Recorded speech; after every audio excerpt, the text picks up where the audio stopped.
அல்லாஹ்வுடைய தூதர் ஸல்லல்லாஹு அலைஹி வஸல்லம் அவர்களுடைய நபித்தோழர்கள் சொல்லுகிறார்கள், ஒரு முறை நாங்கள் ஒரு மலைக்குன்றை நோக்கி ஏறினோம். ஏறும் பொழுது அல்லாஹுவை தக்பீர் கூறினோம் சப்தத்தோடு. அல்லாஹு அக்பர், அல்லாஹு அக்பர் என்று அழைத்தோம். அல்லாஹ்வுடைய தூதர் ஸல்லல்லாஹு அலைஹி வஸல்லம் சொன்னார்கள், உங்களை நிதானப்படுத்துங்கள், அதாவது உங்களுடைய சப்தங்களை நீங்கள் தாழ்த்துங்கள். நீங்கள் செவிடரையோ அல்லது கேட்க ஆற்றல் இல்லாதவரையோ உங்களிடத்தில் இல்லாதவரையோ நீங்கள் அழைக்கவில்லை. இன்னஹு மஅக்கும், உங்களோடு தான் அவன் இருக்கிறான்.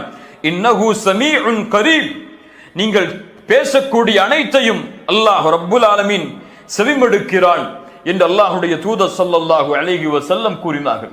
இப்போ நிதாஅன் ஹஃபியாவுடைய விளக்கம் என்ன? ஏன் மௌனமாக அழைத்தார்கள்? மௌனமாக அழைப்பது துஆவுடைய முறையில் ஒன்று. மௌனமாக அழைப்பது துஆவுடைய முறையில் ஒன்று. எல்லோரும் கேட்கும்படியாக சப்தத்தை உயர்த்தி அழைப்பதை விட மௌனமாக அழைப்பதை அல்லாஹ் ரப்புல் ஆலமீன் விரும்புகிறான். அல்லாஹ் அதை ஏற்றுக்கொள்கிறான்.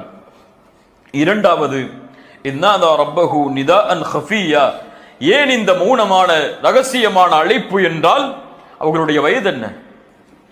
அழைக்கும் பொழுது சுப்ஹானல்லாஹ், தள்ளாடக்கூடிய வயது, குழந்தை பெற்றெடுக்க ஆற்றல் இல்லாத வயது.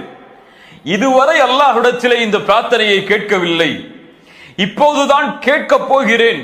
இதை மற்றவர்கள் செவிமடுத்தால் என்னை கேலி செய்வார்களே, என்னை ஏளனமாக பேசுவார்களே என்பதற்காக ஜக்கரியா அலைஹிஸ்ஸலாம் ரகசியமாக மௌனமாக அல்லாஹுவை அழைத்தார்கள். என்ன அழைப்பு அது? துஆ ஜக்கரியா என்ன? قال ربي إني وهن العظم مني واشتعل الرأس شيبا ولم أكن بدعائك ربي شقيا. سبحان الله. அல்லாஹுவை அழைக்கக்கூடிய முறையை ஜக்கரியா அலைஹிஸ்ஸலாம் கற்றுத் தருகிறார்கள். தான் யார், அழைக்கக்கூடிய நான் யார் யா அல்லாஹ் என்பதை ஒரு நபி அல்லாஹ்விடத்திலே தெளிவுபடுத்துகிறார். قال ربي, என் ரப்பே, இன்னி வஹனல் அஸ்மு மின்னி, என்னுடைய எலும்புகள் எல்லாம் தளர்ந்து விட்டது.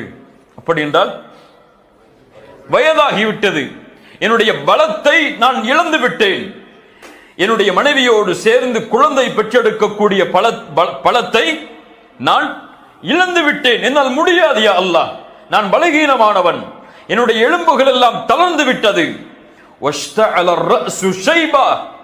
என்னுடைய தலைமுடிய ரஸ், என்னுடைய முழு தலையும் நரைத்து விட்டது.